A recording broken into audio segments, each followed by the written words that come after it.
Howdy, y'all. Joe Hills here, recording as I was due in Nashville, Tennessee, and I am back in Vitch's horribly surgically altered version of the map Gift, based on the novel by Andy Buchanan. Okay, so the claw seems to be in whatever this building is here. Oh, is that the Mega Mart? Yeah, that's the grocery store, Super something, that we saw earlier. I could theoretically... Doesn't look like there's an intended safe passage across here. So I may just create my own. Okay, so I have bridged from the football field area over to the Mega Mart area. I'm gonna assume that there's a million spawners in here. But I can't know that for sure until I get inside and activate all of them. So let's get inside and activate all of them. Whoa, I'm doing a poor job of jumping. I figure if we hug the shelf in here, we should be able to get a good view of what's going on without being too compromised. Presumably Vetches has all manner of spawners and whatnot down there among the shelvings. Can we see that? No. Well, oh, there's one right there though. So it looks like it's going to be in my best interest to go up before I come across. Oh no, those are baby spiders. They can climb up here. Vitches may have created a problem for me. The magic of lips. Oh, I should probably be alert that Vitches probably has a bunch of spawners posted above there. Okay, I don't have my... Okay, so that was where all that noise was coming from the baby things. Okay, take a second, everybody. Just everybody breathe.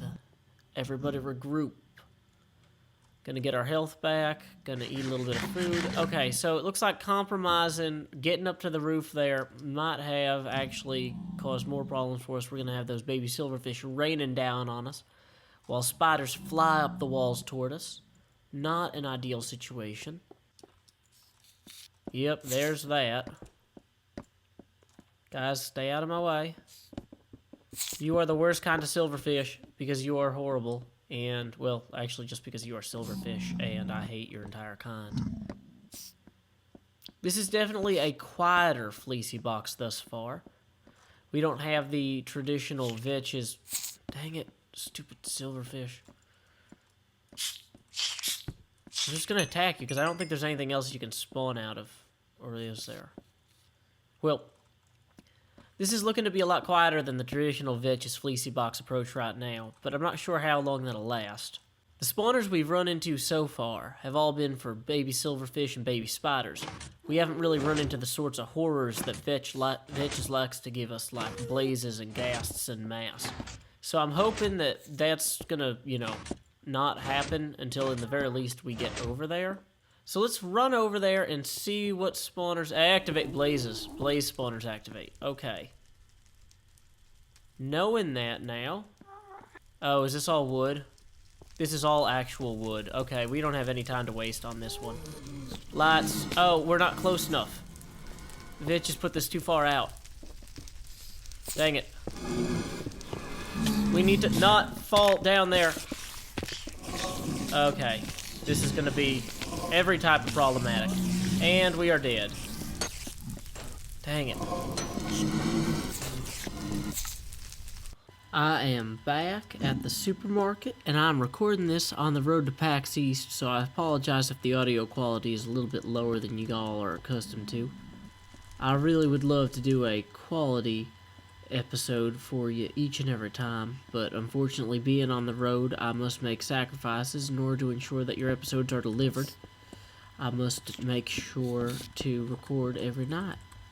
So I'm currently in Auburn, Maryland. No, not Maryland, Massachusetts.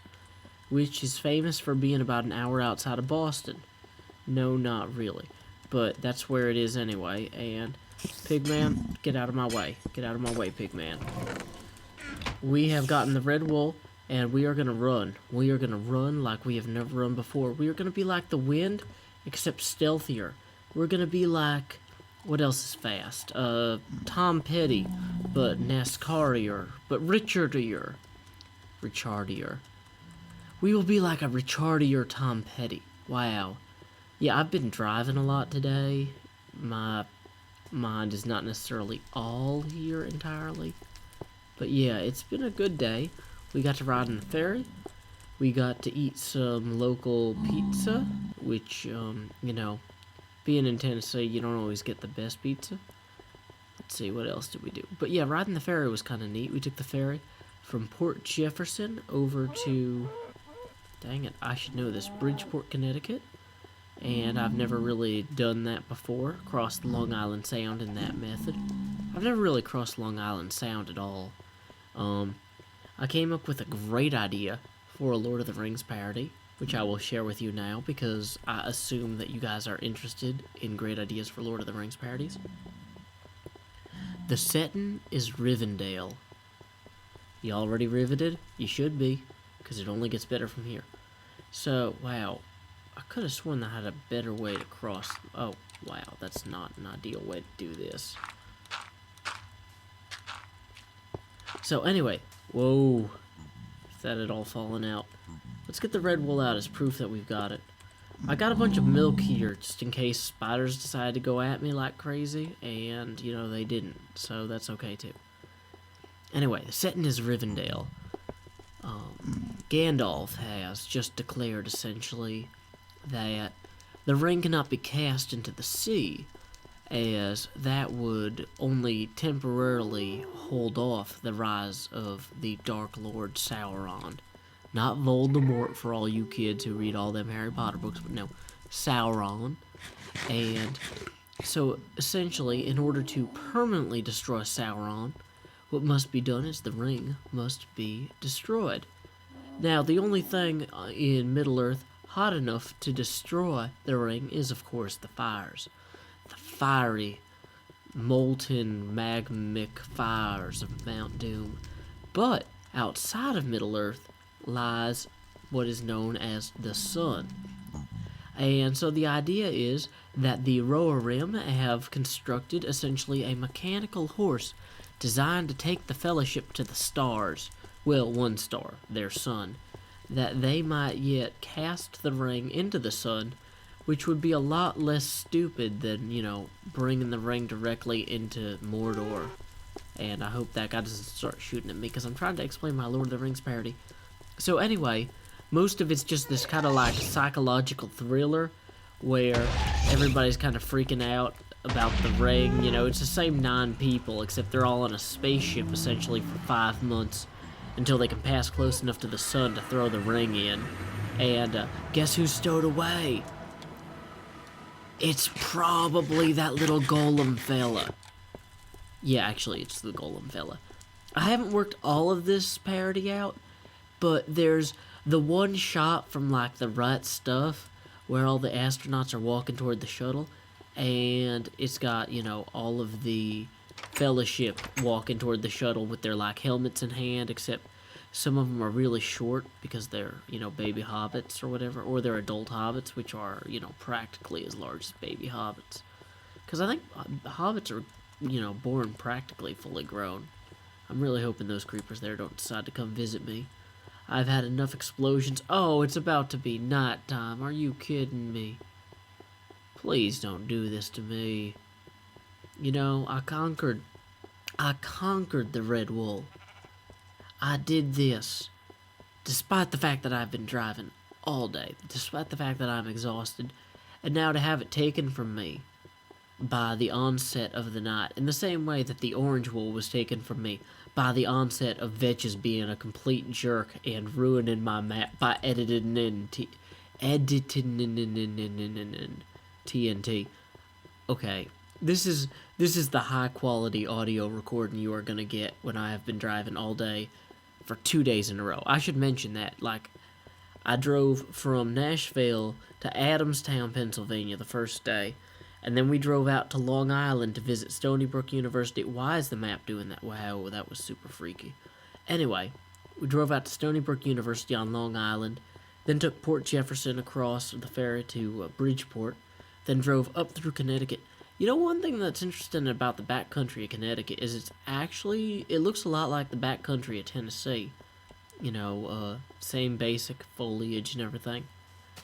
Oh, hey, one thing, though, that the guy that I write comics with gave me a whole bunch of nonsense about was that essentially I didn't really believe that the exit numbers in the interstate were the same as the mile markers. And in Tennessee, apparently that is the case, but not so in New Jersey or Connecticut or whatnot. The exit number is actually like the number of the exit in relation to the other exits. And so, anyway, I was right about that, just not in Tennessee. So I was proud of myself for that. But, like, yeah, you're down the New Jersey Turnpike, which we also took today. We took a lot of turnpikes because we wanted to have them controlled access roads. Wow, this is extra rambly. I'm gonna go to sleep, and then, not in real life, I'm gonna go to sleep in the bed here, and then when I wake up, I'll go put the red wall on the monument. I just don't like creepers jumping out at me while I put wool on monuments. I feel it really ruins the monumental nature of the task. So anyway, I'm on the road right now, and there's kind of two ways I could go about this. When I get to PAX tomorrow, I could try to record the green wall there. However, on Monday, I will actually be in Philadelphia hanging out with Andy Buchanan, the author of this book, and her family. And her kids are supposedly huge fans of my show. And so I'm kind of tempted to film the green wool with them and have, like, Andy provide an expert, novel commentary or something. I don't know. I haven't worked all that out. But if you don't see an episode between this one and Monday, or I guess it might be Tuesday or Wednesday by the time it actually got posted, that's why, because I'm going to be at PAX East. So anyway, where did we find that? Supermart in the Nether. I'm in a hotel room right now, so I don't have cables draped across my keyboard like I usually would, so it's easier to record. Although, like I said, the audio might not be as good. I think you might be able to hear the hum of the computer a lot easier. And plus, I'm actually, like, completely mentally exhausted. Not on the verge of a breakdown. Wow, that's the wrong button. Also, people were telling me I put the gold block and the diamond block in the wrong place. In the comments. Yeah, don't do that. Look, they're in the right place. Anyway, wow, extra rambly. I'm not going to edit any of this out, though, because I think it's all gold. That's how tired I am. Wow, I missed that jump. Anyway, this is Joe Hills, recording in Auburn, Massachusetts. Keep adventuring.